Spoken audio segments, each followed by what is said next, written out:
So let's begin with the analysis of the first mock of this season, which is AIMCAT 2525 VARC section. So generally, the AIMCAT of time, the first one comes out in February, the second one in March, and then the third one in April. And then they have a regular schedule beginning April and May onwards. And obviously, the maximum number of mocks, so they come out with a mock every week from June, July, August kind of a time frame until September. So rest of the institute also, whether it is IMS or CL, they also have a similar ramp up. So in the beginning, you may have one or two odd mocks. So VARC is one section where yes, you can attempt it even if you have not gone through the entire syllabus, because most of them are of course RCs and para-based questions, which test your ability to read. So if your reading skills are good, then you can attempt.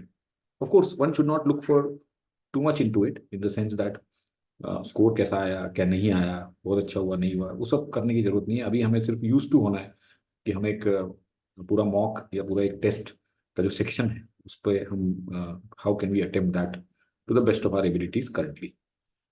So let's look at the first RC in this particular mock.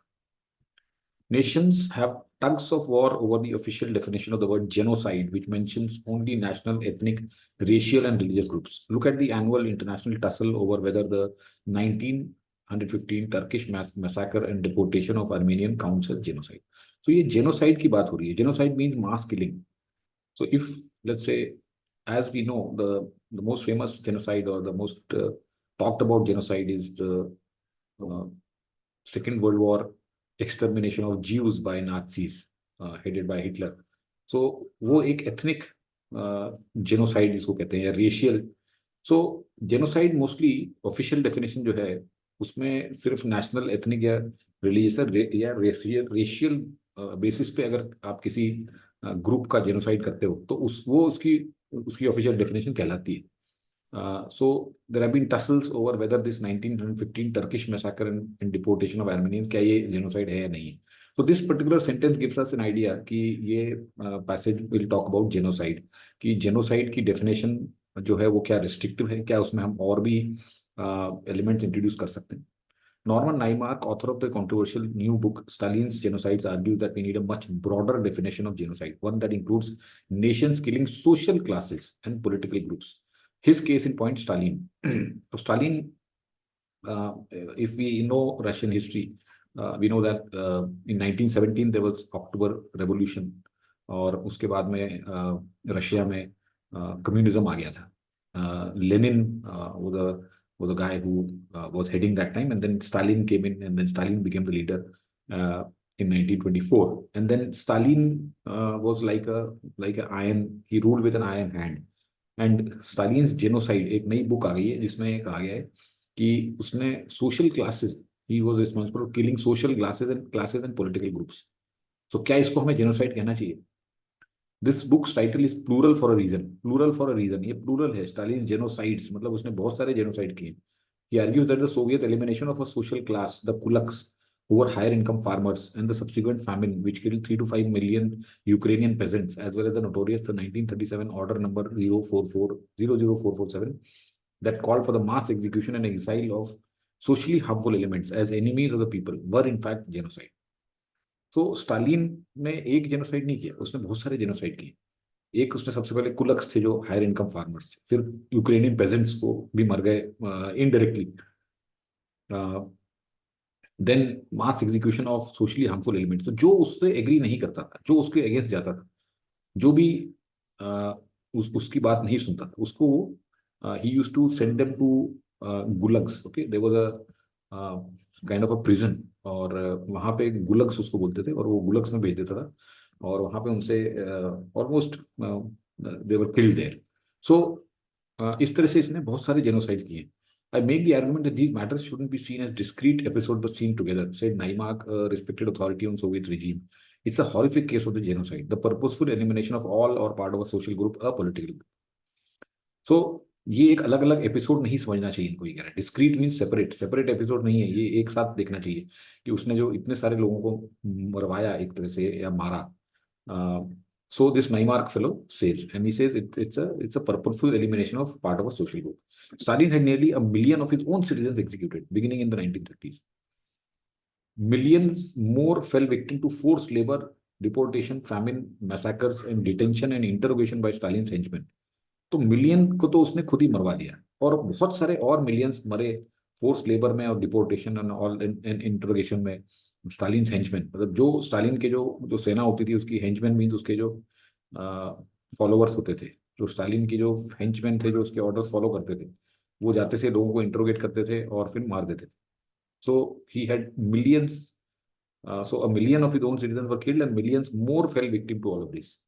ये directly 1 million को मारा उसने और बहुत सारे और millions जो थे वो क्योंकि उसने उनको गुलग्स में भेज दिया था वहां पे फोर्स लेबर होता था फैमिन होती थी और डिटेंशन और इसमें इस तरह से वो indirectly he killed those millions more. The term genocide was defined by the 1948 United Nations Convention on the Prevention and Punishment of the Crime of Genocide. Convention's work was shaped by the Holocaust that was considered the genocide, said Naima. So अब ये genocide term आया कब? तो 1948. So as we know 1939 to 1944 was the World War II और इसी दौरान maximum Jewish लोगों को मार दिया गया था. Millions of Jewish were killed by Nazis. And this is what is called as Holocaust. ये टर्म आप बार बार सुनोगे पढ़ोगे होलोकॉस्ट या फिर पोग्राम भी बोलते हैं उसको पोग्राम प्रोग्राम नहीं pogrom. So this Holocaust was basically the killing of Jews by Nazis. So ये उसके बाद में जब 44 के बाद में यूनाइटेड नेशंस जब आया तो उन्होंने एक इस तरह से टर्म बनाया for prevention and punishment of crime of genocide ताकि दुनिया में ये चीज रिपीट ना हो. और इसका जो बैकग्राउंड वर्क था वो it was shaped by Holocaust. There was more similarity between Hitler and Stalin than usually acknowledged. अब हिटलर को तो लोग बहुत बुरा भला कहते हैं हिटलर के जो एट्रोसिटीज है that people are aware. Stalin जो है वो इतना ज्यादा उसके बारे में लोग as a genocide as a person who committed genocide नहीं सोचते. But both chewed up lives of human beings in the name of transformative vision of utopia. Both destroyed their countries and societies as well as vast numbers of people inside and outside their own states. Both in the end were genocides. तो दोनों में similarity है इतनी acknowledge नहीं की जाती. People don't consider Hitler and Stalin the same or similar. However this author Naimark he says that दोनों एक जैसे हैं. दोनों ने ह्यूमन बींग्स को किल किया है in the name of transformative vision of utopia कि ये लोगों को मारने से दुनिया बहुत अच्छी हो जाएगी एक परफेक्ट प्लेस हो जाएगी. दीज पीपल आर द स्कूर्ज और कर्स. सो बेसिकली ये जो हिटलर और स्टालिन टाइप के लोग होते हैं ये कहते हैं कि ये जो मिलियंस ऑफ पीपल हैं ये बेसिकली धरती के नाम पे कलंक है. इन्हें अगर हम हटा देंगे तो धरती बहुत अच्छी बन जाएगी स्वर्ग बन जाएगी. इस नाम पे on this pretext they kill people. Both destroyed their countries and societies as well as vast number of people inside and outside their own states. तो दोनों ही जेनोसीडियर्स थे. Genocidaires means somebody who commits genocide. All early drafts of UN Genocide Convention included social and political groups in its definition, but one hand that wasn't in the room guided the pen. तो जो early draft थे UN के genocide convention के उसके अंदर social और political groups भी include किए गए थे जिसे हमने यहाँ पे देखा ना कि इसमें बाद में सिर्फ इतना ही निकले that if you kill on the basis of nationality ethnicism religious racial ethnicity और religion then it is called genocide. But initial draft के अंदर ये भी रखा गया था. लेकिन अब देखो क्या बोल रहा है but one hand that wasn't in the room guided the pen. तो एक रूम में कोई नहीं था he guided the pen in the sense that he influenced even though that person was not there but there was some influence in this room which eliminated this from the final version. वो one hand किसका था? The Soviet delegation वो vetoed any definition of genocide that might include the actions of its leader Stalin. अब ये हुआ क्या देखो कि 1948 में जब ये बन रहा था तो उस टाइम पे स्टालिन नहीं था वहां पे. लेकिन जो सोवियत डेलीगेशन आया था वो वीटो मींस रूल आउट. तो वीटो मतलब क्या होता है कि जैसे अगर आप देखेंगे if you are aware of UN Security Council तो यूएन सिक्योरिटी काउंसिल जो है उसमें 5 मेंबर्स होते हैं permanent members 5 and they have veto power. तो 5 कौन से होते हैं? US UK France China and Russia. So अगर एक भी उनमें से अगर इफ जनरली क्या होता है कोई भी अगर वोट हुआ वोट में अगर 3-2 है या 4-1 है तो मेजोरिटी से वो वोट पास हो जाएगा राइट. बट यहाँ पे अगर एक भी आदमी उसमें 4-1 होता है तो जो रेजोल्यूशन है वो पास नहीं होता है because one person has a veto power. Everyone has veto power. That means if they don't agree then the resolution doesn't get passed. So यहाँ पे यूएन कन्वेंशन में हो क्या रहा था कि उन्होंने ये सोशल और पॉलिटिकल ग्रुप्स को इंक्लूड करने की बात करी थी इस डेफिनेशन में जेनोसाइड की, लेकिन सोवियत डेलीगेशन जो था उसने कोई भी एक्शन, उसके जो लीडर थे जोसेफ स्टालिन, उसके जो एक्शंस को अगर वो जेनोसाइड बोला जा रहा था या इंक्लूड किया जा रहा था तो उन्होंने वीटो कर दिया। That mean this definition genocide did not finally include social and political. The allies, allies means जो जो ये अगर हम सेकेंड वर्ल्ड वॉर देखें तो उसमें एलाइड पावर्स होती थी और एक्सेस पावर्स। एलाइड पावर्स में that means the countries that fought against Germans. तो एलाइड पावर्स में UK, France, US, all these were allied powers. And axis powers में बोलते हैं वी हैव तो जर्मनी, जापान और इटली एक तरफ थे। तो एलाइज जो थे वो बहुत थक गए थे वॉर से, were loyal to their Soviet allies. Soviet भी जो थे वो उन्हीं की तरफ थे, सोवियत भी एक्चुअली एलाइज की तरफ ही थे। तो उन्होंने कहा ठीक है अब ये कह रहे हैं कि इसको हटा दो, तो हटा देते हैं। तो they allies were loyal to the detriment of subsequent generation. तो इन्होंने जोसेफ स्टालिन के जो जितने भी इसमें जो जेनोसाइड्स थे उसको उसको टर्मिनोलॉजी को इंक्लूड नहीं किया definition. Accounts gloss over the genocidal character of Soviet regime in the 1930s, which killed systematically rather than episodically, said Neymar. In the process of collectivization, for example, 30,000 kulaks were killed and 2 million deported. तो जो भी अब accounts में जो भी reports होती हैं वो सोवियत रिजीम के जो जेनोसाइडल कैरेक्टर है उसके ऊपर ध्यान नहीं देती है। इतने सारे लोग मारे गए थे लेकिन उसको उन्होंने इंक्लूड नहीं किया। We will never know how many millions Stalin killed and yet somehow Stalin gets a pass. तो स्टालिन ने मिलियंस को मारा है लेकिन फिर भी उसको अकाउंटेबल नहीं ठहराया जाता। Ian Frazier wrote in recent New Yorker article about the gulags. People knew he was horrible but yet he has not been declared horrible officially. सबको पता है कि वो हॉरिबल था लेकिन ऑफिशियली डिक्लेयर नहीं हुआ। Russian public opinion polls still rank him near the top of the greatest leaders of Russian history. अभी भी उसको रशिया के अंदर one of the greatest leaders माना जाता है। There is a reason for Russian obliviousness. तो ये जो रशियंस ऑब्लिवियसनेस, दैट मीन्स कि ये जो इग्नोर करते हैं इस चीज को, उसके पीछे रीजन है। Every family had not only victims but accomplices and perpetrators. तो हर फैमिली में क्या था कि विक्टिम्स तो थे जिनको मारा गया, लेकिन बहुत सारे ऐसे लोग थे जो अकम्प्लिसेस थे, मतलब जिन्होंने ये जेनोसाइड होने दिया। मतलब वो फैमिली में ही आके, जैसे आपका कोई चाचा भतीजा कोई है, वो ही आके बता देगा कि देखो ये आपके अगेंस्ट बोल रहा है, उसको मार दो। तो हर फैमिली में ऐसे लोग थे जिन्होंने अपने ही फैमिली के लोगों को मरवाया। A vast network of state organization has to be mobilized to seize and kill that many people. इतने लोगों को मारने के लिए कितना बड़ा नेटवर्क मोबिलाइज करना पड़ा। How much can you move on? Can you put it in your past? How is a national identity formed when a central part of it is crime? Neymar asked. The Germans have gone about it the right way, he said, pointing that Germany has pioneered research about the Holocaust and crimes of the Nazi regime. Through denial and obfuscation, the Turks have gone about it the wrong way. तो अब यहाँ पे बात हो रही है कि अब आपके पास्ट में कोई ऐसा इंसिडेंट है या कोई आपका ऐसा एपिसोड है जब आपने जेनोसाइड्स अलाउ किए। तो जैसे जर्मनी जर्मनी आज भी जर्मनी ने क्या किया था after the world war, it acknowledge that yes we had done wrong and therefore it had shaped their national identity like that. That means Germany had not try to push it under the carpet कि ठीक है जो हो गया वो हो गया अब उसको भूल जाओ। नहीं, जर्मनी हैड एक्नॉलेज दैट हमने गलत किया है and then they have come over it. But जैसे टर्क्स टर्क्स के बारे में बता रहे हैं कि टर्क्स जो है वो डिनाई करते हैं, नहीं हमने तो कोई गलत नहीं किया। तो दैट इज रॉन्ग। तो इसी तरह से ये कह रहा है कि सोवियत रशिया जो है उसने भी अपना अपना अपने आप को एक्नॉलेज नहीं किया है। So how can you move on without a full examination of the past? It is too easy for it to happen again. तो आप अगर अपने आप को पूरा फिर से एग्जामिन नहीं करोगे तो ये चीजें बार बार। So this passage basically talks about genocide. Genocide में ये जो जो डेफिनेशन बताई गई है उसके अंदर एथनिसिटी और नेशनलिज्म और रेशियल और रिलीजन आता है, लेकिन उसके अंदर सोशल और पॉलिटिकल ग्रुप्स नहीं आता। तो इस पैसेज के थ्रू उन्होंने ये बताया गया कि स्टालिन जो था, जो कि एक रशियन लीडर था, उसने मिलियन लोगों को मरवाया था, जेनोसाइड किया था, which belong to certain social class और political groups which were against him. However, that is not included in the definition of genocide because in 1948, when the UN was preparing a draft, then the Soviet delegation, which was there, it vetoed any definition of genocide that could include the actions of its leader. That means एक हाथ जो वहां पे नहीं था वो कौन था? Joseph Stalin. उसने गाइड किया था इस पेन को। दैट मीन्स कि वो वहां पे नहीं था, despite that his acts were not included in the definition. And then he goes on to say that unless you acknowledge what wrong, so unless a country acknowledges what wrong it has done, it may happen again.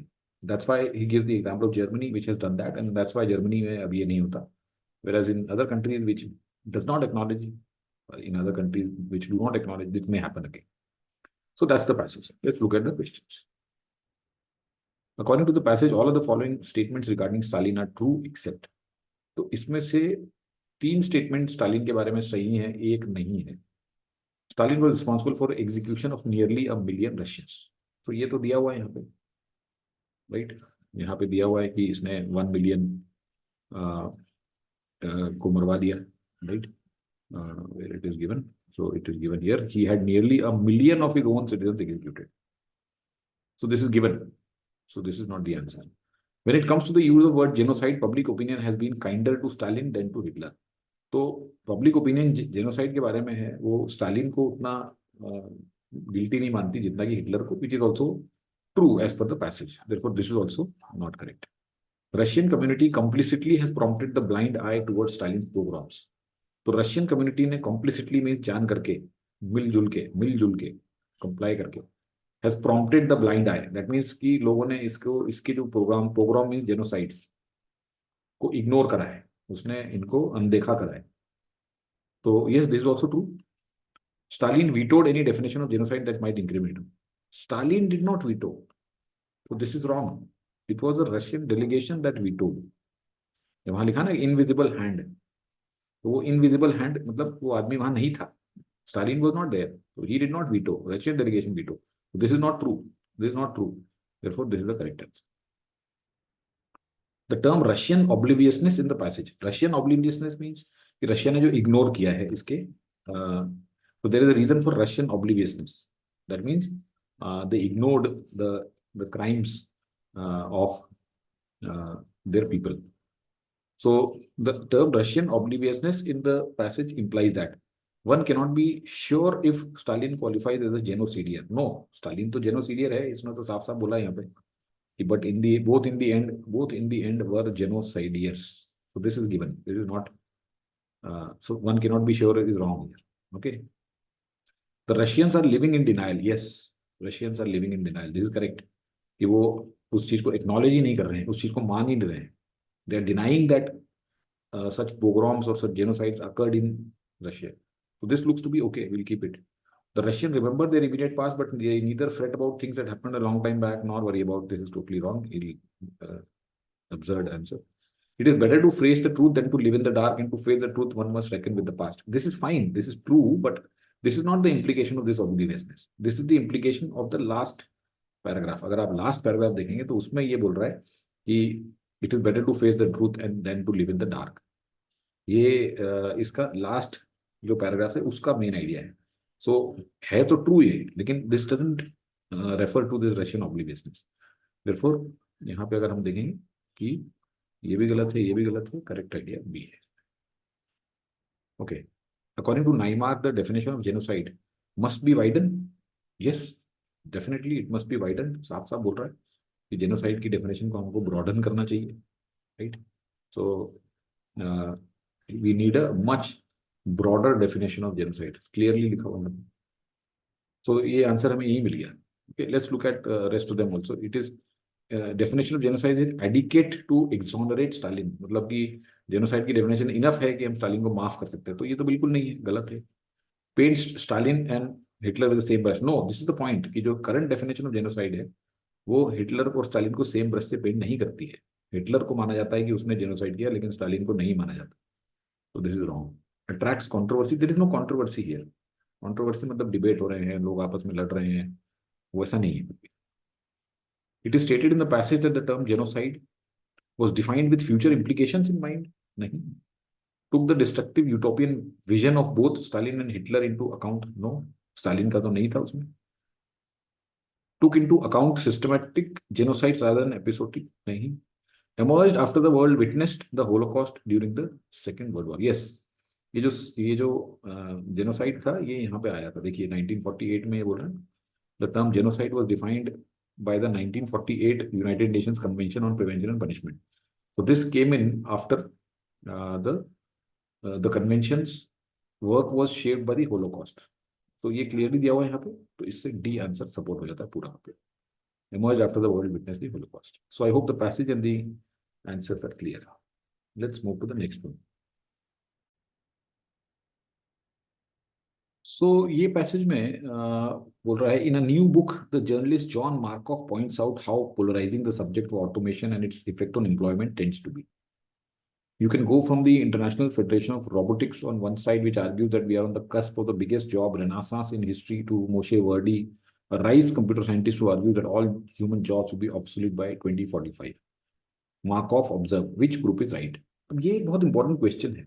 As we have seen from the last year, एक साल हो गया है जब chat GPT आया था, एक साल से थोड़ा ज्यादा, large language models, AI, AGI, जो हम तो generative intelligence, right, generative AI, right, generative artificial intelligence. तो ये जब से आया है, तो this debate has sparked off. ये इनफैक्ट दिस पैसेज में have been written much before that. ये तो ऑटोमेशन की बात ही कर रहा था, लेकिन जब ये जनरेटिव एआई आ गया है तो और ज़्यादा ये सब्जेक्ट डिस्कशन में है कि जो ह्यूमंस की जॉब्स हैं वो खत्म हो जाएंगे या बचेंगे या किस तरीके से इफेक्ट होंगे. तो this is very polarising. Polarising means it divides into two groups, right. एक ग्रुप क्या कहता है, तो एक इंटरनेशनल फेडरेशन ऑफ रोबोटिक्स है जो कहता है कि हम बहुत बड़े job renaissance, renaissance means revival, कि जॉब रिनासा होने वाला है, that means there will be huge number of jobs. और दूसरी तरफ एक राइस कंप्यूटर साइंटिस्ट कहता है कि all human jobs will be obsolete. तो हम किसकी बात सुने? एक कहता है कि खूब जॉब्स ही जॉब्स होने वाले हैं ऑटोमेशन से, और दूसरा कह रहा है कि no, jobs will vanish. So which group is right? If Peter Drucker, Peter Drucker is a management guru. ये पुराना मैनेजमेंट गुरु है ये. बहुत सारी management principles and theories he had given which are still taught. When you clear your MBA and go to the B school, वहां पे आप सीखोगे ड्रकर का principles of management. So if Peter Drucker were around, I don't think he would hesitate to sum up an answer. Neither. Drucker, who had watched this struggle play out many times over many years, believed that an inexorable march of machines was neither a panacea nor a complete catastrophe. Drucker viewed automation as a decidedly mixed bag, lift for those with the knowledge and skills to take advantage of the shifting landscape of work, and a huge challenge for many others, invariably left behind. तो Drucker कहता है कि देखो, इसका answer जो है वो दोनों ही ग्रुप सही नहीं है. That means neither we can say that there will be huge number of jobs, nor we can say that jobs will vanish.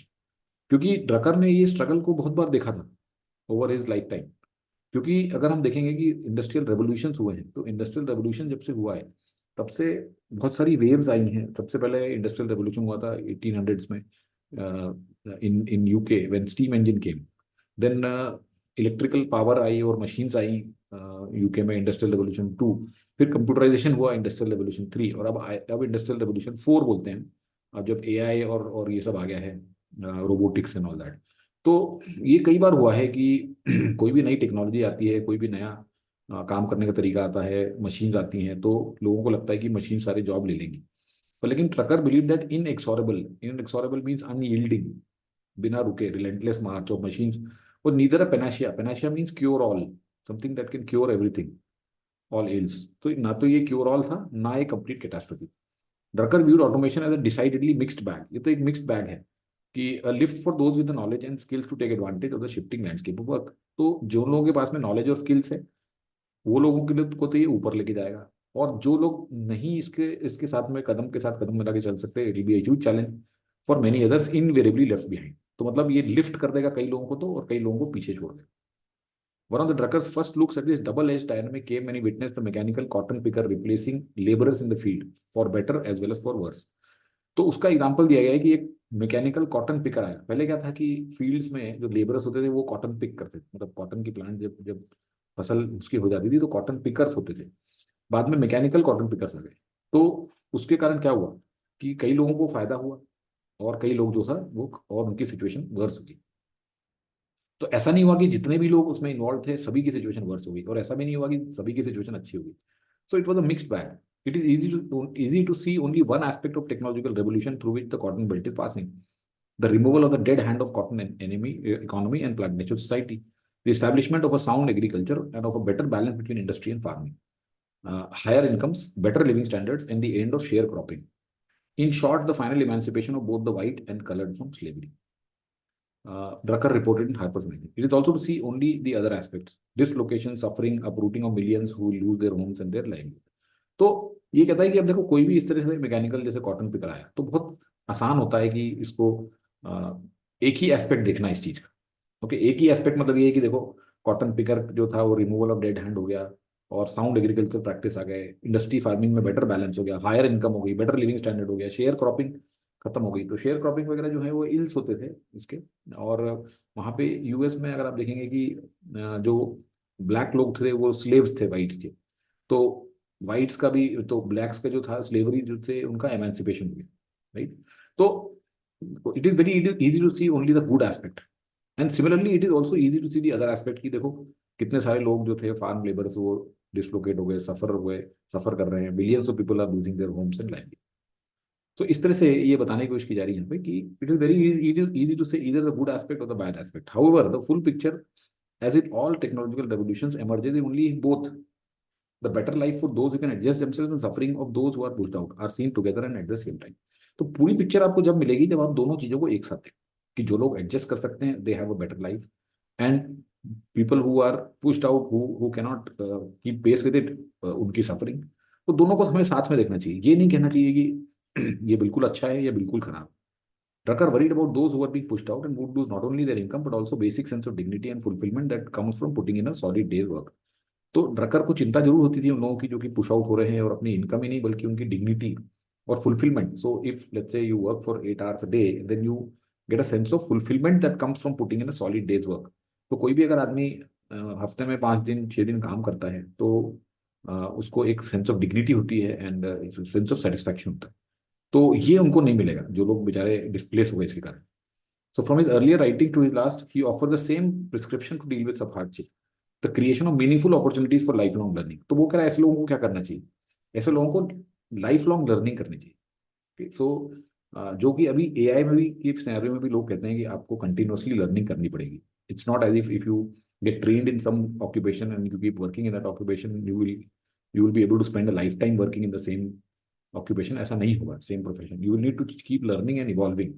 तो ये कह रहा है कि जो ऐसे लोग हैं जिनको कि जो कि who are at the receiving end of this whole revolution, they should basically get into life long learning. Of particular note now, in an age where AI threatens to upend the careers of even the most well-educated white-collar workers, is that Drucker didn't preach the importance of lifelong learning for any one type of occupation. Everyone he thought that must continually be prepared to take in and master new ways to approach their job. तो आज के जमाने में जो AI है जिसके कारण white collar workers कौन होते हैं, जो कि किसी ऑफिस में काम करते हैं। ब्लू कॉलर कौन होते हैं, जो कि किसी फैक्ट्री में या फार्म पे काम करते हैं। तो एआई से व्हाइट कॉलर वर्कर्स की जॉब्स को भी बहुत ज्यादा थ्रेट है।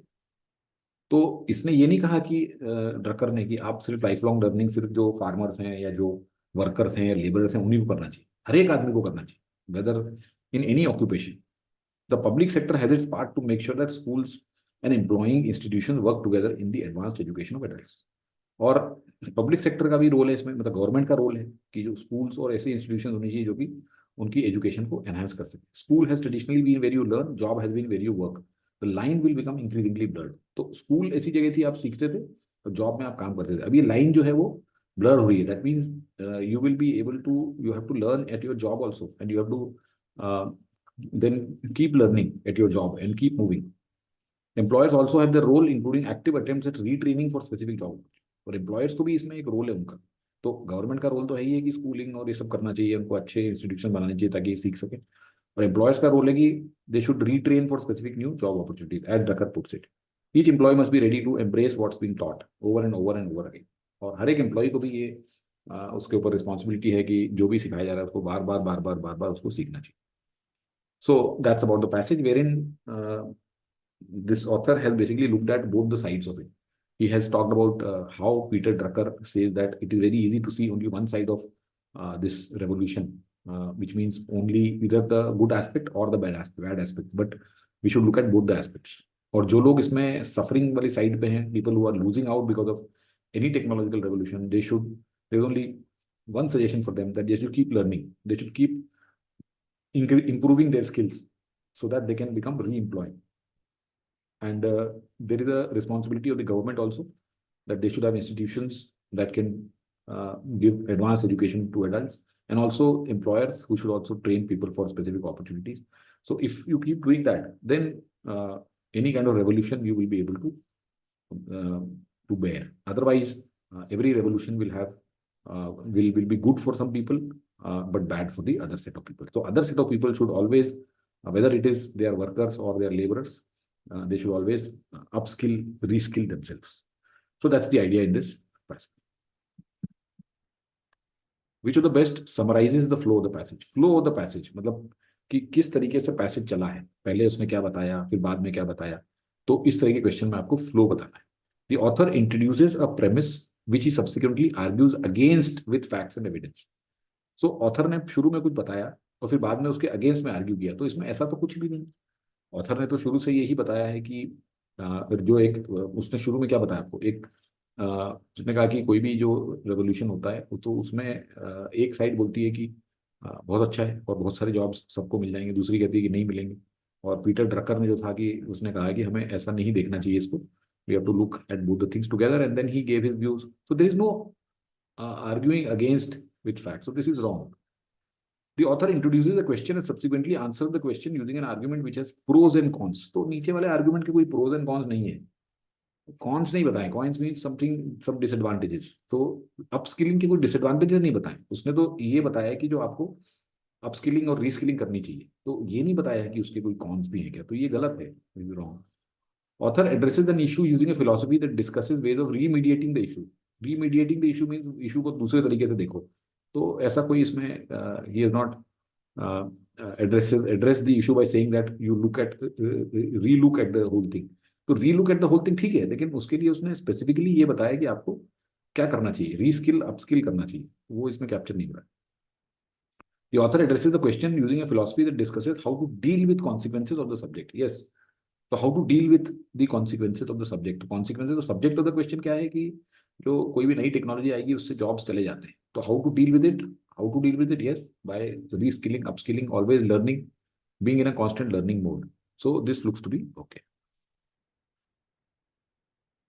The author quotes Drucker's views on mechanical cotton picker replacing laborers in the field to show. तो ऑथर ने जो ये कॉटन पिकर है, ठीक है, रिप्लेसिंग लेबरर्स, ये एग्जांपल क्यों दिया है, वो यहाँ पे इसका आंसर मिलेगा. क्योंकि it is very easy to see only one aspect, या तो बहुत अच्छा हो रहा है या फिर बहुत खराब हो रहा है. तो ये बताने के लिए उसने कॉटन पिकर का एग्जाम्पल लिया है. The dislocation, suffering and uprooting of billions of people caused by mechanical cotton picker, ये नहीं है. This is not the reason. The difference between the better life for those who can adjust themselves, suffering of those who are pushed out. No, this is also not correct. How it is easy to see only one aspect of the technological revolution, thereby missing the full picture. Yes, this is what he says. तो यहाँ पे आप देखिए कि उसने mechanical cotton picker का ये example दिया है, and then he says it is easy to see only one aspect of the revolution. तो या तो आप उसको उसका अच्छा देख रहे हो, उसका पॉजिटिव आउटकम, और या फिर आप उसका नेगेटिव आउटकम देख रहे हो. ठीक है, एक साथ देखना चाहिए. तो right, you miss the full picture if you see only one aspect. That means some people see only the good aspect, some people see only the bad aspect, they don't see the full picture. तो author ने, ये Drucker ने ये इसलिए बताया है कि इसमें कई लोगों का भला होता है, कई लोगों का नुकसान होता है. तो नुकसान जिनका हो रहा है उसको कैसे डील करना, वो बाद में बात की. तो this looks okay. How better balance between industry and farming leads to better industry standard, ये ओनली वन साइड बता रहा है. तो अगर आप इसमें डी देखेंगे एंड बी देखेंगे, या ए देखेंगे, डी और ए एक ही साइड बता रहे हैं. ठीक है, तो they are missing the big picture. So that's why C is the correct answer. What was Drucker's primary prescription to deal with the hardships caused by being pushed out? So primary prescription to deal with the hardships. तो आप अगर, if you are not able to keep pace with it and you are pushed out, then what should you do? What is the primary prescription? Schools and employers should collaborate with each other. This is not the primary prescription. One should participate in the process of consistent learning at various stages monthly. Yes, this looks to be okay. Employers must make active attempts to retrain employees. That is okay. ये जो school और employers हैं, ये इनके क्या role है इसमें ये बताया, लेकिन central part of this prescription is that the one should be willing to learn. One should be open to consistent or continuous learning. So that's why B becomes the correct answer, not C. One should be open to learning the same skills during employment again and again. ये तो बिल्कुल ही गलत है. अगर आप same skills सीखोगे तो फिर क्या सीख रहे हो? You should be open to learning different skills during employment. ये अगर different यहाँ लिखा होता तो ये correct रहता. So this is wrong. Correct answer is B. Doctor is most likely to agree with which of the following, with all of the following except. तो इसमें से 3 से agree होगा, 1 से नहीं होगा. Putting in a solid day's work is more about a basic sense of dignity and fulfillment than about earning livelihood. तो solid days work जो है ये हमारा basic sense of dignity fulfillment ज्यादा fulfill करता है rather than livelihood. तो ऐसा तो नहीं कह रहा है वो. Okay, this looks to be maybe we'll keep it because he has not said that कि बेसिक सेंस ऑफ डिग्निटी ज्यादा इंपॉर्टेंट है, अर्निंग लाइवलीहुड कम है, ऐसा नहीं बोल रहा है। ये क्या बोल रहा है? Drucker worried about those who are being pushed out would lose not only their income but also the basic sense of dignity. तो उसने नॉट ओनली देयर इनकम और बेसिक सेंस ऑफ डिग्निटी को सेम लेवल पर रखा है। उसने ये नहीं कहा है कि basic sense of dignity is more important than income. Therefore there is a fallacy in this particular A option, and this could be the right answer. We'll look at the other ones also. Training is one way to deal with the untoward consequences of automation. Yes, training is one way. Definitely बोला है उसमें, कोई answer नहीं है. Technological revolution offers great advantages for those with appropriate knowledge and skills. So this is also wrong. The inexorable march of machines doesn't necessarily have catastrophic consequences. ये भी the inexorable march doesn't have necessarily have catastrophic consequences. मतलब कि जरूरी नहीं है कि machines का जो इनएक्सोरेबल मार्च है उससे आपको नुकसान ही हो। यस, ये तो बोला है उसने, है ना, कि जरूरी नहीं है, अगर आप अपने आप को रिस्किल कर लोगे तो अच्छा हो जाएगा। तो this is wrong, correct answer is A. Alright, let's look at the next passage. So ये वाला पैसेज देखते हैं। The evolution of sociality among previously non social entities has been identified as a major transition in the history of life. An evolutionary explanation of the emergence of sociality requires to recognize the selective advantages that a single individual can obtain by staying in a group, or to say it better, the selective advantages that being a member of a social group gives to an individual compared to being a solitary part of a collection of non-related entities. So this passage talks about what? जो non social entities होते थे पहले, उनके अंदर sociality आ गई, that means staying together, and this is the major transition in the history of life. So ये जो individual है, single individual. Now, if the individual stays alone, instead of that, if the individual stays as a part of a group, then there is a much better selective advantage that this individual can derive. मतलब अकेले रहने के बजाय अगर ये group में रहता है तो इसको काफी एडवांटेज है। तो that is what the passage is all about. That how do you explain, evolutionary explanation, that as human beings have evolved. So they obviously at some stage when they evolved, they used to stay alone, and then they started staying together. तो वो जो staying together से group में रहने से उनको क्या evolutionary advantage हुए हैं, वो इस पैसेज में बताए गए। Here we concentrate on one of those possible advantages, namely the fact that individuals who live in a group can exploit other individuals of the same group, co-groupers, as a reliable source of information about the environment. From the point of view of a social animal, the other animals that live in the same group share one obvious characteristic: they are alive. Thus, they will behave on average in an adaptive manner, and the behavior will be specifically tuned for the environment in which they are living. तो अब ये जो हम जिस तरह से अपने घरों में रहते हैं, सिटीज में रहते हैं, कंट्रीज हैं, सिविलाइजेशंस हैं, ये बहुत पुरानी बात नहीं है. This is around 5,000 years back. Before that, we were hunter gatherers. In fact, around 10,000 years back, when farming and agriculture started, before that we were called hunter gatherers. So 10,000 years back, हम लोग hunter gatherers थे. So we used to move around from place to place, trying to survive. तो जिस environment में हम थे, अगर हम एक ग्रुप में थे, तो ग्रुप के मेंबर्स के में क्या कॉमन कैरेक्टरिस्टिक है? That we were all alive, and therefore whatever one could do to keep alive was shared with the other members of the group. That means अगर सपोज करो 10 लोग यहाँ पे बैठे हुए हैं, उसमें से एक जो था वो उठ के कहीं जाने लगता है दूसरी तरफ, तो 9 लोग उसको रोकेंगे, भाई उधर मत जाओ, उधर बहुत खतरा है. So had that guy been alone, he may have ventured into some area where there was danger and he may not be alive. But these 9 people who stopped him because he was a part of their group. So this is an advantage. Okay, this is one of the possible advantages, that they can share information about the environment and therefore help the individual stay alive. So had that guy not been in a group, he may not remain alive. From an ethological perspective, the modification of behavior during lifetime by exploiting the interaction with co-groupers is a useful definition of what is called social learning. तो इसको हम एक social learning कहते हैं, that you learn from each other and you modify your behaviour. Human beings heavily rely on social learning for development of their behavioral repertoire, and they are likely to be the only species that makes an extensive use of cognitively advanced forms of social learning that require both the explicit copy of the results and the actions performed by a model, and an active role of model in the transmission of information, such as teaching. Forms of teaching have been observed also in other species, even in ants, but issue of teaching among other species other than humans remains still controversial. तो human being जो है वो काफी rely करते हैं social learning के ऊपर, ताकि अपना behavioural repertoire, repertoire means the list of behaviours, repertoire is the complete set of behaviours, right, set. तो सोशल लर्निंग से हम अपना बिहेवियर डेवलप करते हैं, और एक ह्यूमन बीइंग्स ही हैं जो अपना they do this by way of cognitively. Cognitively means thought related advance form of social learning, जिसमें हम कॉपी भी करते हैं किसी के रिजल्ट और एक्शंस को। तो और जो मॉडल होता है, that means the person whom you want to copy transmits that information in the form of teaching. तो ह्यूमन बीइंग्स एकमात्र ऐसे स्पीशीज है जो कि बहुत ही कॉग्निटिवली एडवांस फॉर्म से सोशल लर्निंग सीखते हैं टीचिंग से। टीचिंग दूसरे स्पीशीज में भी होती है, एंड्स में भी, लेकिन वो थोड़ी सी कंट्रोवर्शियल है कि क्या वो वाकई में टीचिंग है। Nevertheless, especially in the last 20 years, researchers in animal behavior have shown how social learning can be significant for the development of complex behavioral skills in primates and in other vertebrates like rats, bats and fish, birds and fish. तो पिछले 20 सालों में इसके ऊपर काफी research हुई कि social learning के कारण how the these primates mean monkeys and other vertebrates जो है, how they have complex behavioural skills इनके अंदर कैसे डेवलप होती हैं सोशल लर्निंग से। तो इसकी रिसर्च इनके ऊपर भी की गई है। In addition, even if social learning studies have been almost entirely focused on vertebrates, several pieces of evidence indicate that forms of social learning are also present in insects. तो ये जो स्टडी की गई है ये मोस्टली वर्टिब्रेट्स पे है। Vertebrates में जिसका की वर्टिब्रा कॉलम होता है, स्पाइन होती है। तो ये खाली उनके ऊपर सोशल लर्निंग स्टडीज की गई हैं, लेकिन बहुत सारी एविडेंस है जो बताती है कि इंसेक्ट में भी सोशल लर्निंग होती है, एक दूसरे से सीखते हैं। Those ethological foundings taken together suggest two consideration. Even if it is likely that the role played by social learning among human beings is greater than the role it plays among the species.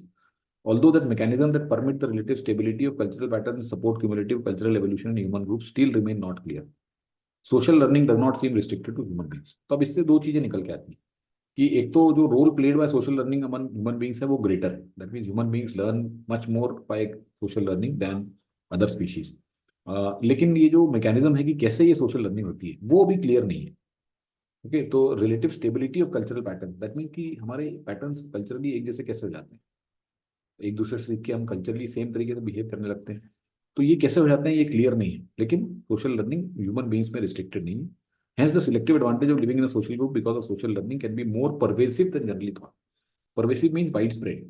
तो पहले सोचते थे केवल human beings में, लेकिन now we have realise that it is more widespread. That mean other species also do social learning, लेकिन उनकी social learning उतनी एडवांस्ड और उतने कॉम्प्लेक्स तरीकों से नहीं होती जितनी ह्यूमन बींग्स की। बट ह्यूमन बींग्स में जो मैकेनिज्म क्लियर नहीं है। Besides, the social transmission of behaviors in species different than humans is often realized without the need of complex cognitive machineries, but by simple processes that exploit the dynamic between learning at individual level, characteristics of the environment and of population, and the genetic evolution at population level, without an easy to trace distinction between these processes.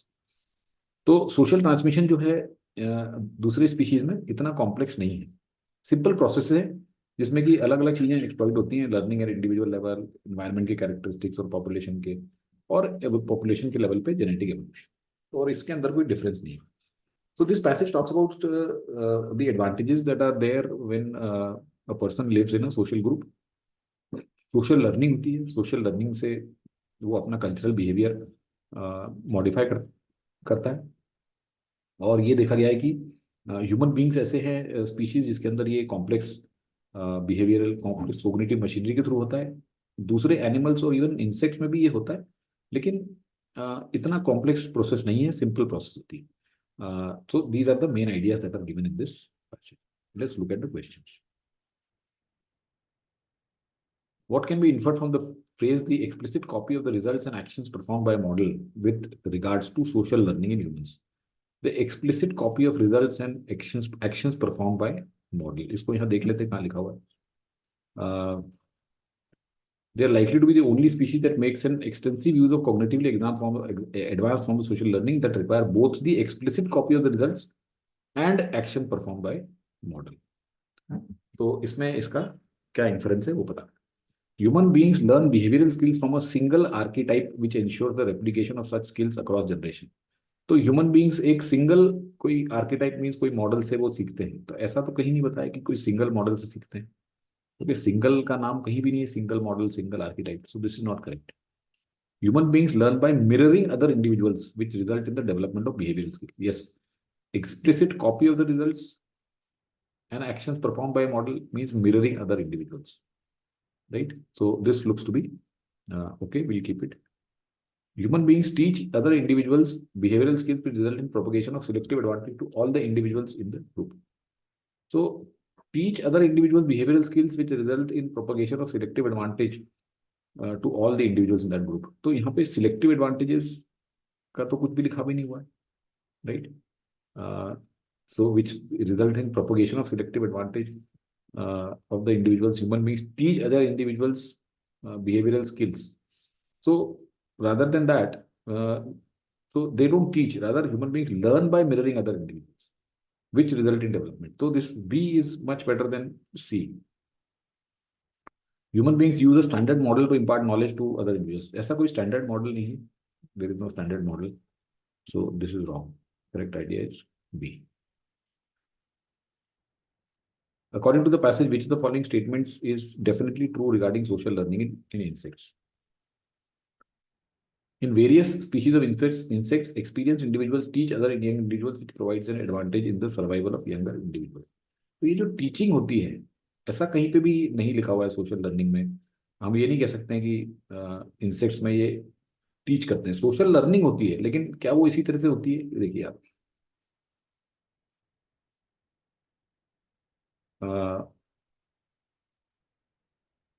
explicit copy, such as teaching. Forms of teaching have been observed also in other species, even in ants, but the issue of teaching among other species other than humans remains still controversial. तो ये controversial है, ठीक है? They have been observed, but it is still controversial. That means clear cut नहीं बोल सकते. तो ये जो कह रहा है यहाँ पे कि in various species of insects, experienced individuals teach other individuals which provide an advantage. This is, we cannot say that this is definitely true. ये controversial है. Definitely true होने में, see, अगर perhaps true, maybe true अगर बोलता वो, probably true हो तो then this would have been the correct answer. But since it is written definitely true, तो definitely true हम नहीं बोल सकते क्योंकि यहाँ पे controversial बोला है. So therefore this is not correct. Social learning in insects do not utilize any complex cognitive machineries unlike other vertebrates. So social learning in insects do not utilize complex cognitive machinery other vertebrates. तो vertebrates में complex cognitive machinery कहाँ है? वो तो सिर्फ humans में है. Vertebrates और insects दोनों में नहीं होती है. See, this is a trick kind of a question, option. Social learning in insects do not utilize any complex machinery. This is correct. But ये गलत है, unlike other vertebrates. This is wrong because यहाँ पे आप देखिए कि social transmission of behavior in species different from humans is often realized without the need of complex cognitive. So this is true for whether it is a vertebrate or it is an insect or it is an ant. So this is true for everybody. So therefore this is not correct. Social learning in insects is understood only to a limited extent that they learn from other individuals in their group. So it is understood only from to the limited extent that they learn from other individuals. तो यही है social learning of insects. यहीं तक हम समझ सकते हैं, right? और इससे ज्यादा कुछ नहीं समझ सकते, right? So ये जैसे लिखा हुआ है,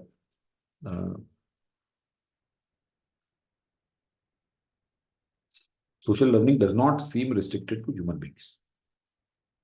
So hence the selective advantage living in a social group because it can be more pervasive than generally thought. तो ये हम कह सकते हैं कि social learning is understood only to the limited extent that they learn from other individuals. This looks okay. Insect can mimic behavior of other species and learn from those species. Other species तो insect mimic कर सकते हैं, बिल्कुल गलत. This is totally wrong. Correct answer is C. Based on the passage, which of the following statement can be inferred about the evolution and propagation of culture among humans? Cultural propagation in humans through complex cognitive mechanisms is only one example among several other parallel instances extant in various other species. Extant means present or existing. तो ये कह रहा है कि human beings जो है सिर्फ एक एग्जाम्पल है और बाकी स्पीशीज में भी ऐसा होता है, तो ये तो गलत है. The evolution of culture in humans is more dependent on social learning than on any other factor. तो ऐसा तो नहीं बोल रहा है, ऐसा कहीं पे भी नहीं बोला है कि सोशल लर्निंग पे ज्यादा डिपेंडेंट है एवोल्यूशन ऑफ कल्चर, बाकी पे नहीं है किसी पे. इनफैक्ट दूसरे और अदर फैक्टर की कोई बात ही नहीं हुई है. See, when the passage only talks about social learning, then we cannot infer that it is more dependent on this than anything else because there has been no comparison with any other factor. इस पूरे passage में सिर्फ social learning की बात की है, इसलिए this is not correct. Even though social learning plays a significant role in evolution of culture among humans, the mechanism through which this occurs is nebulous. Nebulous means vague, not clear. तो ये तो बोला है उसने ना, हमने यहाँ पे देखा था कि मैकेनिज्म जो है वो क्लियर नहीं है, यहाँ लिखा हुआ है कि although the mechanisms that permit the relative stability of cultural patterns support is still not remains still not clear. So this is given here, right? So we can surely say that this is correct. Social learning plays an equally important role in various other species in addition to human. No, human beings में ज्यादा important है ये. देखिए आप, social it is likely that the role played by social learning among humans is greater than the role it plays among other species. और ये वाले option में कह रहा है कि social learning plays an equally important role in various other species. Therefore, this is wrong. Which of the following mechanisms is least likely to facilitate social transmission of behavior in non-human species? So, which of the following mechanisms is least likely to facilitate social transmission? So, an individual of a species gathering information about a habitat. तो information of individual of species gathering information about habitat, तो ये तो facilitate करेगा, okay, about the environment. अगर वो कुछ information gather कर रहा है तो surely it will facilitate. Elements of environment providing novel information to the individuals, तो अगर एनवायरनमेंट में कोई नई चीज है तो वो भी उसको फैसिलिटेट करेगा social transmission. This is not the answer. Changes in jeans of individuals which result in behavioural modification, ये यहाँ पे बोला हुआ है. देखिए ये सब आंसर यहाँ से आ रहा है लास्ट से. Simple processes that exploit the dynamics between learning at individual level, characteristics of environment and population, and genetic evolution at population level. तो यहाँ पे अगर हम देखेंगे कि ये जो बोल रहा है individual of a species gathering information about a habitat, तो ये कहाँ पे आया?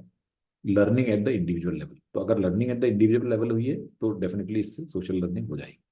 Then second option says elements of environment providing novel information, तो ये कहाँ से आया? ये यहाँ से आया, characteristics of the environment, right? और तीसरा बोलता है changes in genes of individuals or species with result in behavioral, तो ये यहाँ से आया कि genetic evolution at population level. तो ये तीनों पॉइंट इसने यहाँ पे कवर कर दिए हैं. So therefore these three are likely to facilitate social transmission. Okay, तो least likely हमें बताना है, तो वो D है.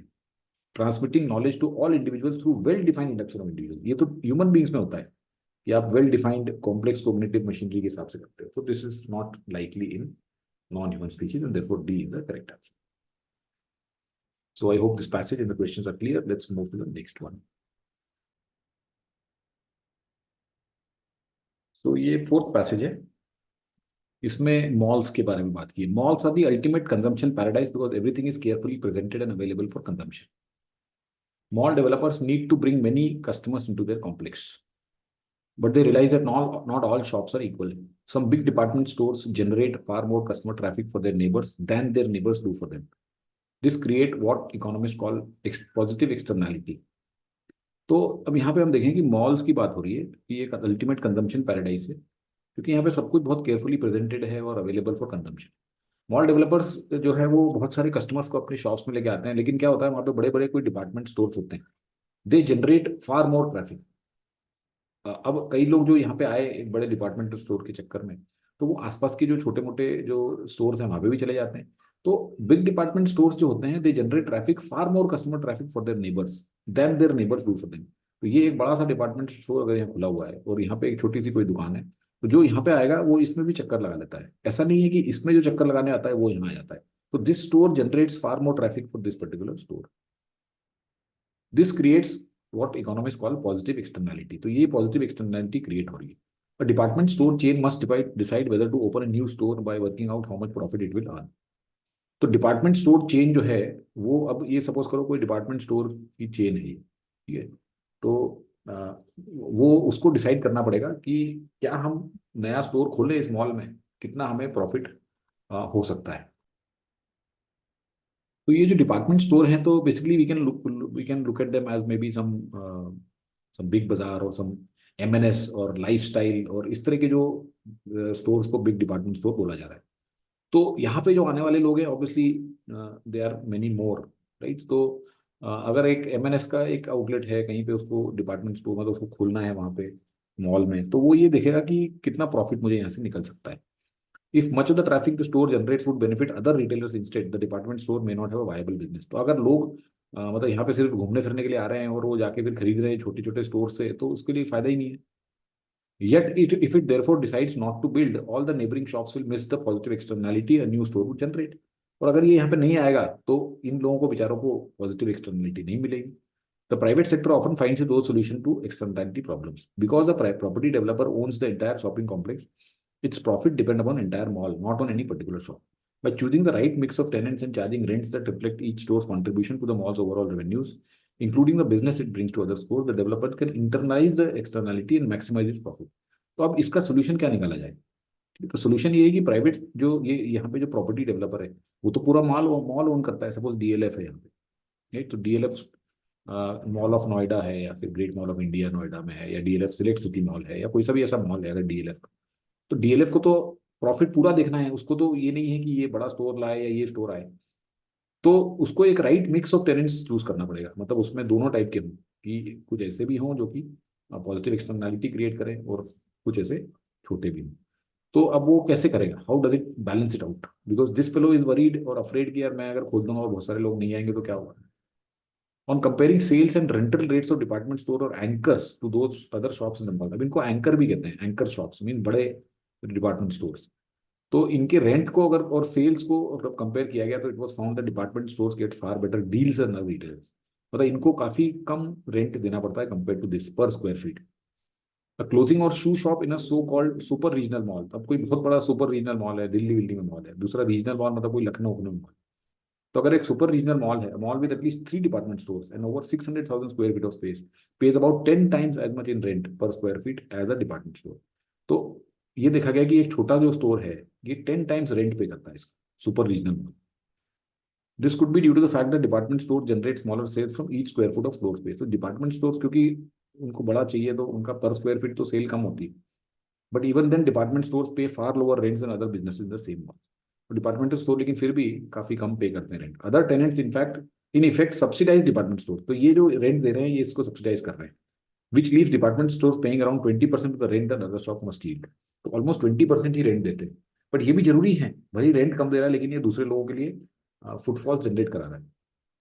This suggest the department stores are valuable to developers not because they generate more sales for themselves but because they generate more for other stores. तो ये दूसरे लोगों के लिए भी स्टोर सेल जनरेट करते हैं. Comparing super regional malls with smaller ones makes this point even more clearly. Super regional malls मतलब बहुत बड़े बड़े mall. Non-department stores tend to have far higher sales per square feet in super regional mall than they do in regional mall. जो non department stores हैं इनकी जो पर square feet cell है वो सुपर रीजनल मॉल में काफी ज्यादा होती है. The sale of department store are रफली the same in both cases. लेकिन जो डिपार्टमेंट स्टोर है वो भले ही सुपर रीजनल मॉल हो या रीजनल मॉल हो, दोनों जगह सेम होती है. This explains why developers give these anchors an even bigger subsidy in super regional mall than they do in ordinary malls. तो इसलिए इनको ज्यादा सब्सिडी मिलती है सुपर रीजनल मॉल में. ठीक है, क्योंकि नॉन डिपार्टमेंट स्टोर्स की फार हायर सेल्स होती है in super regional malls. The large number of anchors in super regional mall generates more customer traffic for other shops, so anchor stores can demand better terms for putting themselves there. What can local governments learn from this? If they are intent on saving the high street, they must learn to think more like mall developers. Just as malls provide convenient parking and clean, secure environment, local authorities may try to revive their town centers by improving parking, public transport. अब local government क्या है, जो markets होते हैं, ठीक है, अब जैसे दिल्ली में है तो कोई लाजपत नगर मार्केट चले जाता है, कोई साउथ एक्स मार्केट चले जाता है.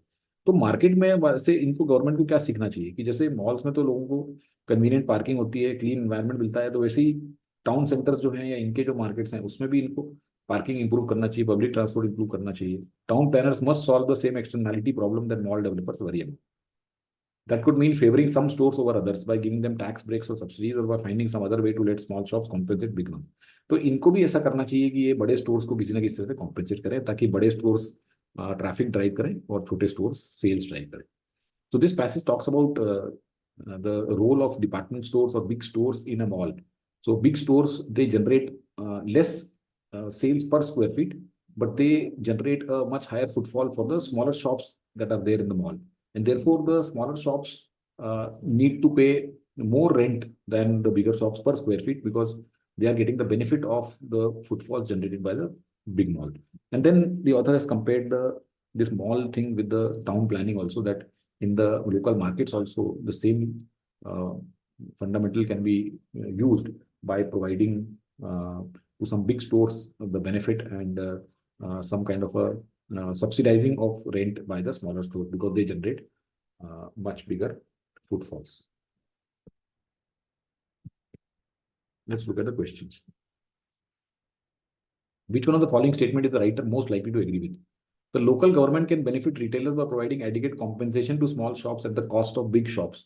तो ये तो उल्टा बोल रहा है, compensation to small shops at the cost of big shops, बिल्कुल गलत, उल्टा होना चाहिए. Adequate compensation to big shops at the cost of small shops, ऐसा होना चाहिए. So this is उल्टा. Store sales per square feet should be directly related to store rent per square feet if there are negative externalities. देखो negative externalities की कोई बात तो यहाँ पे हुई नहीं है, ठीक है. तो store sales PF should be directly related, तो इसलिए ये गलत है. Difference in sales generated per square feet and hence rent disparity between small retailers and anchor stores is greater in large malls than smaller malls. तो difference in sales generated पर square feet, तो sales generated पर square feet जो होती है वो for a department store. सो अगर हम इस तरह से मैट्रिक देखें, यहाँ पे बनाए एक कि एक तरफ हमारा है सो डिपार्टमेंट स्टोर और एक तरफ है नॉन डिपार्टमेंट स्टोर और एक तरफ है हमारा रेंट, तो और दूसरी तरफ है सेल्स. तो सेल्स जो है वो तो दोनों में सेम होती है, there is no difference for a department store in a super regional mall और इन अ रीजनल मॉल. लेकिन रेंट जो है वो बट इनकी सेल जो है, जो नॉन डिपार्टमेंट स्टोर है, इनकी sale, this may be wrong in matrix. So but basically what he's saying that difference in sales generated per square feet and hence rent disparity between small retailer and anchor store is greater in larger malls than smaller malls. तो smaller malls में और greater malls में और बड़े malls में, large malls में जो anchor store है उसमें तो same sales होती है, ये बोल रहा है. लेकिन जो smaller retailer है इनकी सेल ज्यादा होती है in bigger malls than the smaller malls. Therefore rent disparity और sales generated में difference ज्यादा होगा. ये यहाँ पे बताया गया है ना, इसमें बताया गया है. Comparing super regional with smaller ones, non-department stores tend to have far higher sales in super regional malls than they do. The sales of department stores are roughly the same. Therefore, difference of sale in department and non-department in a super regional will be more than in the other one. So this is correct. Anchor sales stores pay 20% more rent than other stores. 20% more rent than other stores. ये तो कह रहा है they pay only 20% of rent. Compared to the other stores. तो ये गलत है, this is wrong. ये बोला हुआ है उसने, they pay 20% of the rent that other shops give, not 20% more. So this is wrong. None of the following can be inferred except. अब देखो ये डबल नेगेटिव क्वेश्चन है कि none of the following can be inferred except. That means इसको अगर हम simple भाषा में लिखेंगे तो क्या होगा, which of the following can be inferred. इस तरह से देखो double negative, triple negative question बहुत आते हैं कैट में, तो इसके बारे में भी हम धीरे धीरे सीखेंगे as we go along. So which of the following can be inferred? Okay, none of the following can be inferred from the passage except means which of the following can be inferred. Smaller stores accept the idea of subsidizing the anchor stores for the sales that the latter generate for the former. Yes, they accept. That is why they are willing to pay more rent because the sales for them are generated by the anchor stores. This looks okay. We'll keep it. Stores other than department stores do not attract any traffic. ऐसा तो नहीं है. Department stores in super regional malls generate more sales per square feet than do department stores in regional. ये गलत है, दोनों same है इनकी. नॉन डिपार्टमेंट स्टोर के लिए सही है. देखिए, sale of department store are रफली सेम इन बोथ केसेस. ये साफ साफ दिया हुआ है. So therefore this is wrong. Anchors in super regional malls should pay significantly higher rents per square feet compared to anchors in regional malls. No, anchors in super regional should pay higher rent. Why? Wrong. So correct answer was A here. Which of the following best summarizes the first paragraph of the passage? To varying degrees, the success of each store depends upon the presence and effort of other stores and the effort of mall developer to attract customers to the mall. So first paragraph का हमें summary बनानी है. Malls are the ultimate because everything is present. Mall developer need to bring some to generate more. Yet therefore, so property developer. तो ये basically इसमें क्या first इसमें बताया गया to varying degrees success depends upon effort of other stores. ये गलत है. The fact that high level of customer traffic generated by a new department store benefits considerably smaller retailers nearby is used by mall developers to maximize their profit. This looks okay. Mall developers attempt to increase customer traffic for a mall by varying rental rates for different kinds of stores. देखो different kinds of stores, mall attempts to increase customer traffic for a mall, ये नहीं है. Mall developers जो है वो अपना profit देख रहे हैं, right? ये private sector on file, so because the property developer owns using the right mix, including and maximize its profit. तो यहाँ पे mall developer है अपना profit maximize करने की कोशिश कर रहा है, ठीक है? He's not attempting to increase customer traffic. Okay, his goal is to maximize the profit. Therefore, this is not correct.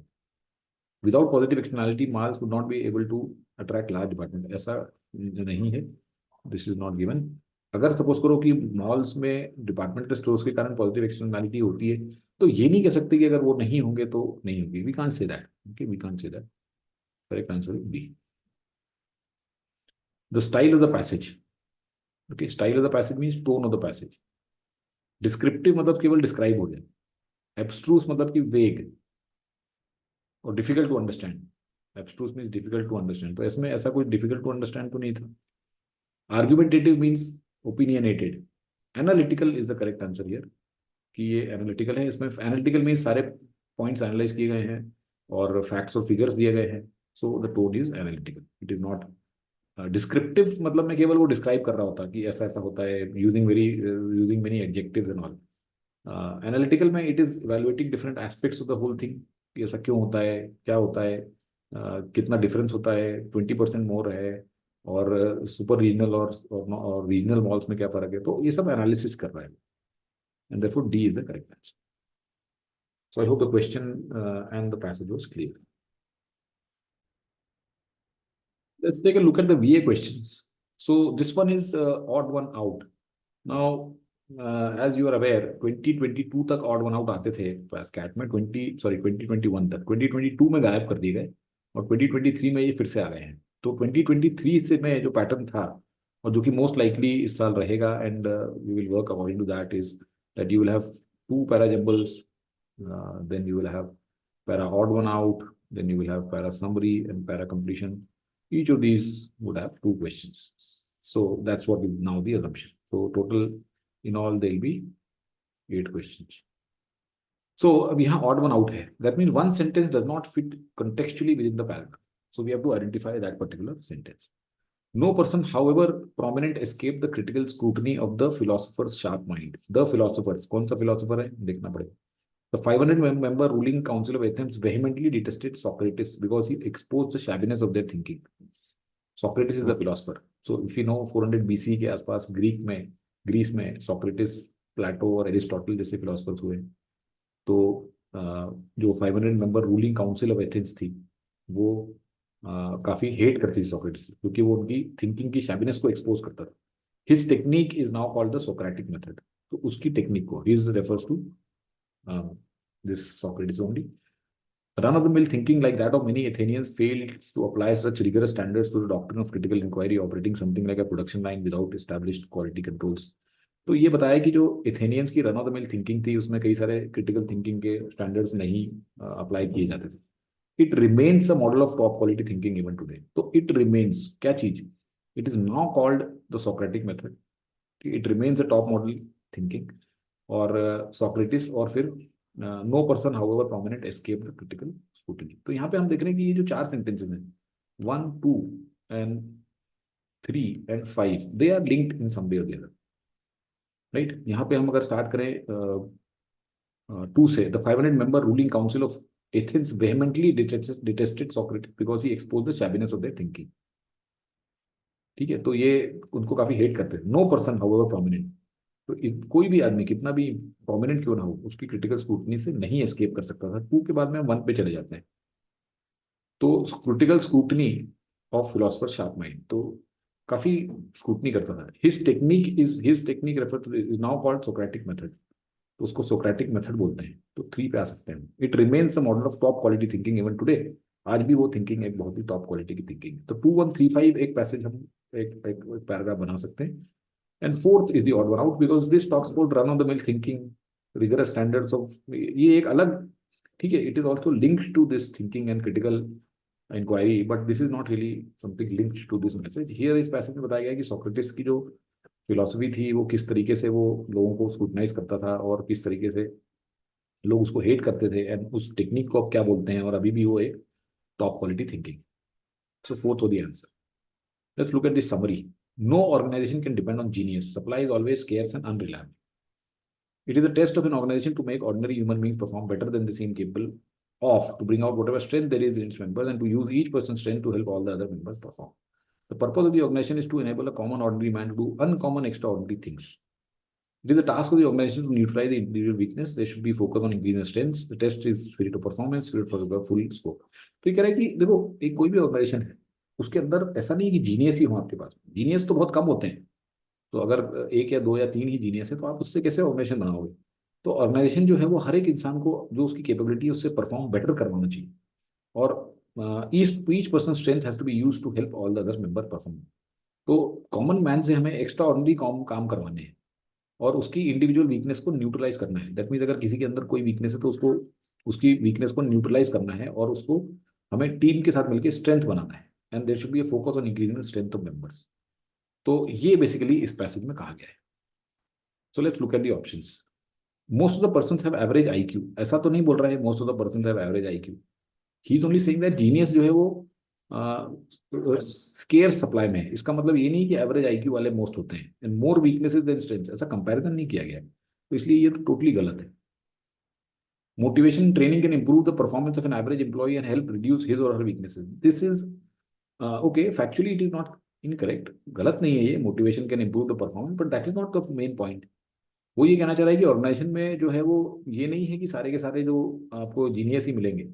ठीक है, आप जो है अपने एवरेज परफॉर्मर्स को भी लेके ऑर्गेनाइजेशन वो परफॉर्म करवा सकते हो। ठीक है, तो ये गलत है।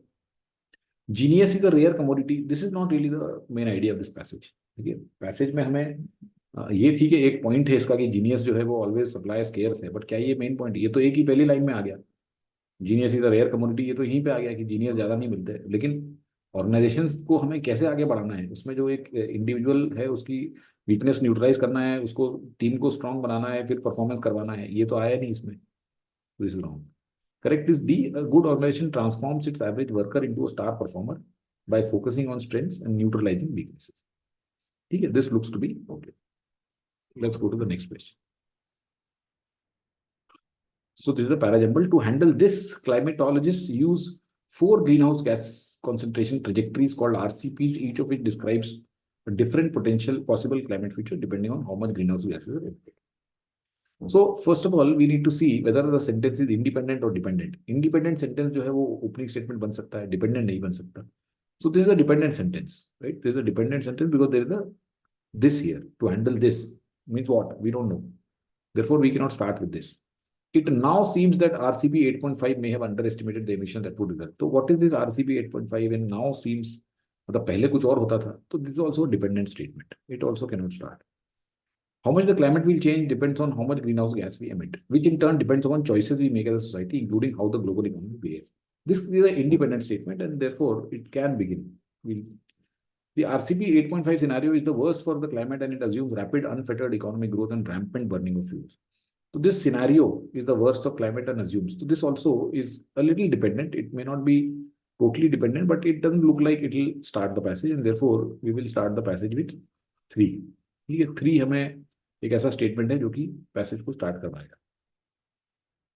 तो 3 में कह रहे हैं कि क्लाइमेट कितना चेंज होगा ये डिपेंड करता है कि हम कितनी ग्रीन हाउस गैस एमिट करते हैं, और ये उस पर डिपेंड करेगा कि हम किस तरह की choices as a society make करते हैं और how the global economy behaves, right. अब हम कहाँ जाएं? It now seems that RCP 8.5 may have underestimated, ये तो नहीं आ सकता इसके बाद, बिकॉज आरसीपी 8.5 इंट्रोड्यूस हुआ है 4th में, राइट। तो अब आरसीपी 8.5 क्या है? आरसीपी 8.5 और यहाँ पे भी है और यहाँ पे दिया हुआ है RCP. So obviously RCP is a broader idea, and then we'll come to maybe RCP 8.5 भी होता होगा, कुछ आरसीपी 8 भी होता होगा, कुछ और भी होता होगा, we don't know. But then unless we know what is RCP, we cannot talk about RCP 8.5 or 8 or anything. Therefore, 1 has to come before 2 and 4. And therefore, we can go to 1 here. From 3, we go to 1. To handle this, मतलब कि कैसे हम decide करेगी climate कितना change हुआ। ये handle करने के लिए climatologist use 4 green house gas concentration trajectories called RCP. तो ये आरसीपी क्या है यहाँ पे बता दिया इसने, है ना। तो therefore one will come each of which describes a possible different possible climate future depending on how much greenhouse gas are emitted। तो 4 ट्रेजेक्टरी बताई गई, मतलब ये आरसीपी जो है वो उसमें 8.5 सबसे वर्स्ट होगी, है ना। तो 8.5, और क्योंकि यहाँ पे लिखा हुआ है the RCP 8.5 scenario is the worst for the climate and assumes rapid unfettered economic growth and rampant burning. तो हमने ये 8.5 सिनेरियो देखा कि यार ये वर्स्ट है, right. So we go to 4। पर अब क्या लगता है कि this may have under estimated the emissions. तो the result the emission that would result if you follow the economic path it describe. तो ये कौन सा पाथ डिस्क्राइब करती है? Unfettered economic growth and rampant burning. तो ये पहले आएगा और उसके बाद में 2 आएगा। सो 3142 is the order, right? So we looked at the opening statement, then we said let's go to first RCP. What is RCP we should know, वो फन में दिया हुआ है। And then we talked about two scenarios, two sentences that had RCP 8.5, जिसमें एक में बताया गया कि RCP 8.5 क्या है और उसके अंदर क्या सिनेरियो दिया गया है इकोनॉमिक ग्रोथ का, और फिर उसके बाद में एंड में बताया गया है कि दिस में हैव अंडर एस्टिमेटेड, मतलब आपने तो ये वर्स्ट सिनेरियो सोचा था लेकिन रियलिटी उससे भी ज्यादा खराब। Okay, that means when you started out, you thought of the worst scenario, but the reality is even worse than that. So 3142 becomes the correct order. A propeller is a machine that moves you forward through a fluid, a liquid or gas when you turn it. So propeller हमें पता है क्या होता है, right? कि जो जैसे इसमें पंखे होते हैं, आपने एयरक्राफ्ट भी देखा हो, इसमें प्रोपेलर होता है, शिप्स में भी होता है। तो ये जब चलता है तो आगे खिसकता है वो, तो या तो पानी में भी चलता है शिप्स का प्रोपेलर, या फिर एयर में चलता है। Since a ship propeller works in water, the ship speed will normally be less than theoretical speed. The difference between two speeds is known as apparent slip and is usually expressed as a ratio percentage of theoretical speed.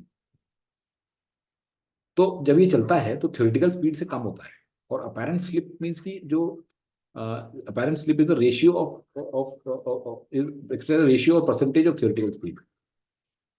If the ship speed is measured relative to surrounding water by means of a log line, the theoretical speed will invariably exceed the ship speed, giving a positive apparent slip.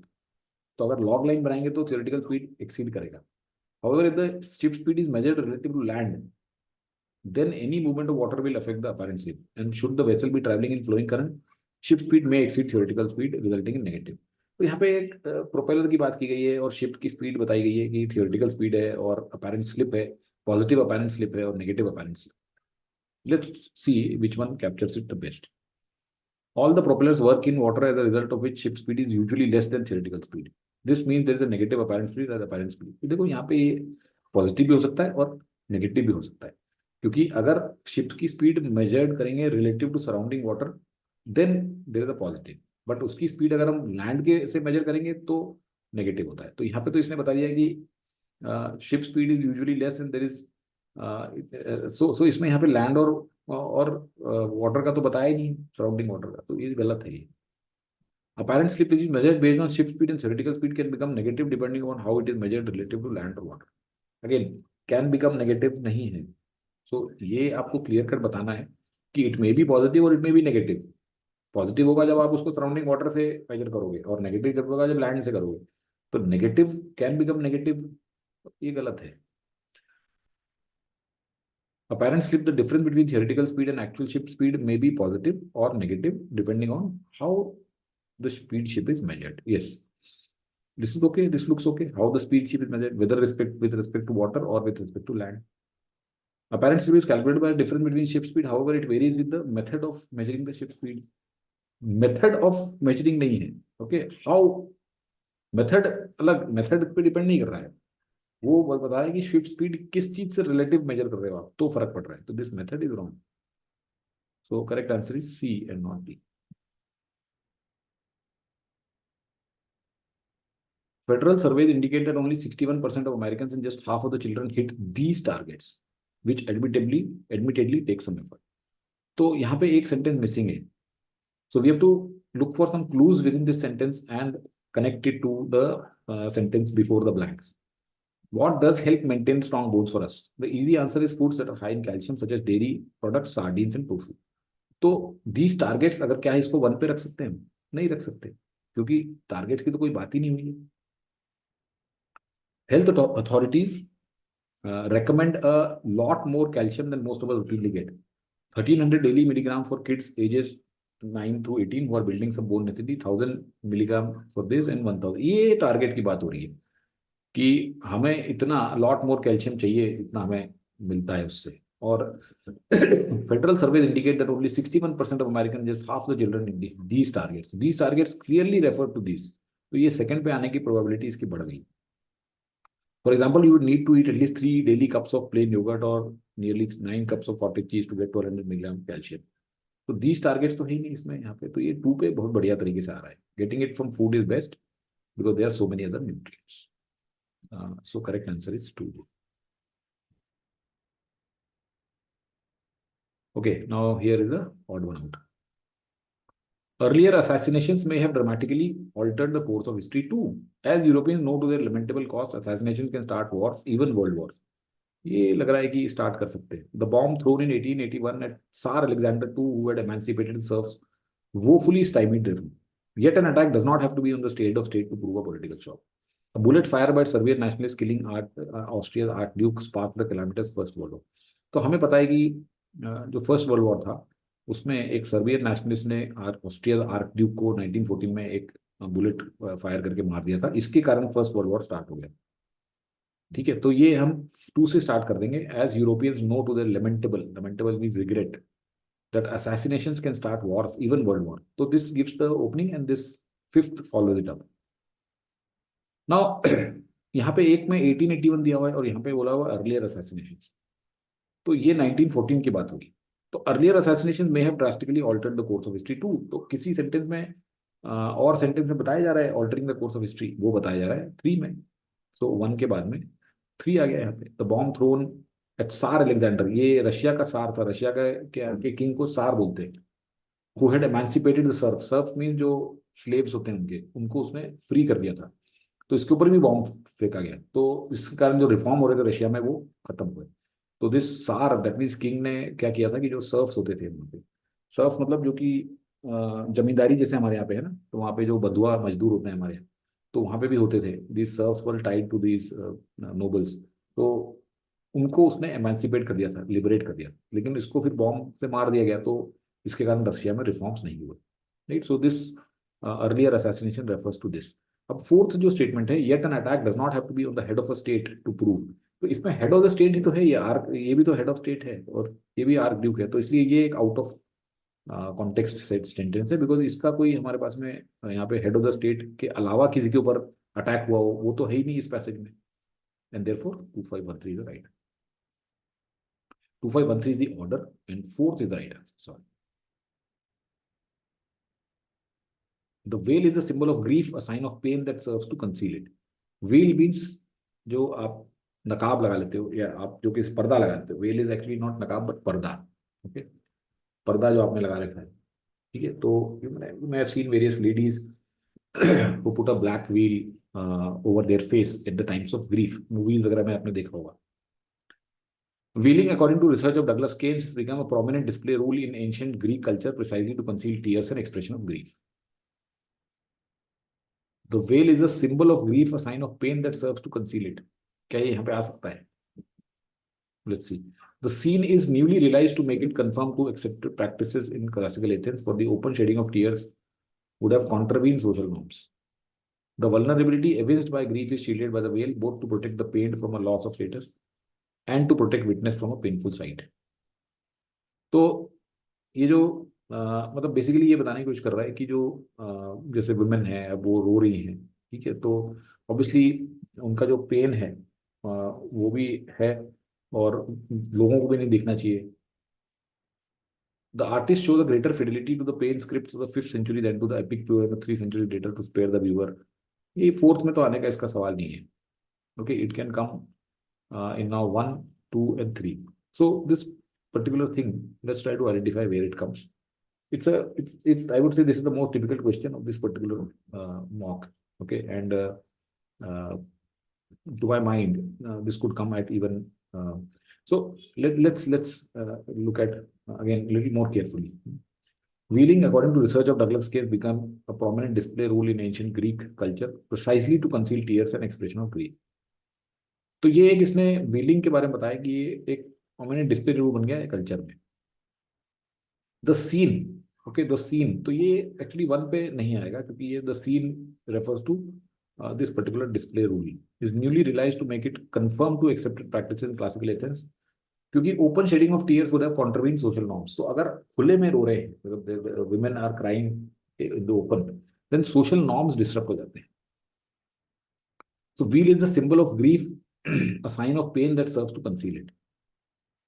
The vulnerability evidenced by grief is shielded by the wheel, both to protect the pain from a loss of status, to protect witness from the painful side. So to my mind ये 2 पे भी आ सकता था, ठीक है। However, the correct answer here given is 3. The wheel is symbol of grief, as in a sign of pain that serves to conceal it. Now this is an ambiguous question, so not a very good question. Okay, you will find in mocks as we go along, अगर आप किसी भी mock को उठा के देखेंगे, चाहे वो सीएल की हो, आईएमएस की हो, टाइम की हो, there will be some questions which are ambiguous, which are not suppose to be. This is not a very good question of para competition, because मेरे हिसाब से ये 2 पे भी आ सकता है, ये 3 पे भी आ सकता है। Correct answer given is 3, so I reserve my judgement here. You will find in all mocks, in fact कुछ मॉक्स में तो बहुत हद भी कर देते हैं, हम देखेंगे as we keep on analysing. They are very very ambiguous and vague questions, so that's how it is, and that's why I strongly recommend that don't practice any material which I do not recommend, because you will not know whether you are making any mistake or not. अब जैसे इस question में आपने 2 mark किया, 3 mark किया, I am finding it very difficult to explain whether it is 2 or 3, ठीक है। now when you look at the original explanation given at their site, they may try to justify it. अब इसमें होता क्या है, ये paragraph आपने उठाया कहीं से, ठीक है, उसमें से एक सेंटेंस गायब कर दिया और उसको यहाँ पे दे दिया। now whether that paragraph really is a good question, because there should be a clear indication कि वो कहाँ पे आएगा। जैसे आप अगर इस वाले में देखेंगे, इस वाले में these targets, तो ये बहुत क्लियर है कि टारगेट्स जो है वो इस वाले सेंटेंस में दिए गए हैं, तो दिस फॉलोज फ्रॉम देयर। तो ये बहुत ही क्लियर और अनएम्बिगुअस क्वेश्चन, तो this is a good question. But इस वाले क्वेश्चन में आप देखेंगे कि ये 2 पे भी आ सकता है और 3 पे भी आ सकता है मेरे हिसाब से, तो there is no clear cut answer or justification that why it should come at only 3 and not 2, and therefore it is not a very good question, and there will be some questions like this as I keep saying. But anyway, so official answer given is 3, so I'll mark 3 here. Thus, it is not surprising. This is a dependent statement, and therefore it can't begin. This requires this is a dependent statement. As machines take over independent statement in these frontier organizations, this is a dependent statement. So we clearly find that 3 से start कर देंगे. As machines take over routine tasks and accelerated thrust increases the amount of novelty in the environment, more and more of the energy of society must turn towards the solution of non-routine problems. तो machines जैसे AI आ गया है, तो उसमें क्या हो गया कि जो रूटीन टास्क हैं वो लोग तो टेक ओवर कर रही मशीन्स, ओके, और AI। तो अब हमें नई नॉवेल्टी जो है और नई नई चीजें जो आई है वो हमें सॉल्व करना है। Now in these frontier organisations, तो ऑर्गेनाइजेशंस की बात क्या 2 में की गई है, क्या 3 में की गई है, क्या 1 में की गई है, ठीक है। तो अगर हम देखेंगे कि ऑर्गेनाइजेशंस की बात की गई है, wherever organisations today are caught up, और बात की गई है विद मैप, तो ये 1 में की गई, ठीक है। तो in these frontier organisations, so this 4 follows 1, right, 4 और 1 का एक मैंडेटरी पेयर बना, और this requires a degree of imagination and creativity. तो this means this solution of non routine problems. तो 3 के बाद में 2 पे आ जाएंगे हम, that bureaucracy with it man in a slot organization is permanent structure its hierarchy is not well equipped to handle। तो ये कह रहा है कि जो solution of non routine problems है उसमें हमें एक ऐसी इमेजिनेशन और क्रिएटिविटी चाहिए जो कि ब्यूरोक्रेसी में ऐसा नहीं होता, क्योंकि ब्यूरोक्रेसी में तो मैन इन अ स्लॉट मतलब कि जो आदमी है वो वहीं पे है, वो चेंज नहीं हो सकता। एक आदमी एक रोल में है वो वही करेगा, परमानेंट स्ट्रक्चर है, हायरार्की है, तो वो ब्यूरोक्रेसी में ऐसी चीजें नहीं मिल सकती हमें। Thus, it is not surprising to find wherever organizations today are caught up in the stream of technological and social change, wherever research and development is important, wherever men must cope with first-time problem, the decline of bureaucratic forms is most। तो ये देखो यहाँ पे bureaucracy के challenges बता दिए गए और बताई गई कि जो भी ऑर्गेनाइजेशन आज डिसरप्टिव टेक्नोलॉजी में जा रही हैं, इनोवेशन कर रही हैं, वहाँ पे ब्यूरोक्रेटिक फॉर्म्स नहीं है, वहाँ पे रिजिड हायरार्की नहीं है, राइट। तो 3 to 1 in these frontier organisation, तो ये जो ऑर्गेनाइजेशन लीड कर रही है innovation, a new system of human relations evolving that is helping to cast off those bureaucratic practices that are immobilizing organization, making them less sensitive and less rapidly responsive। तो ऐसी organisation जो है वो bureaucracy को shade कर रही है, कि कास्ट ऑफ कर रही है।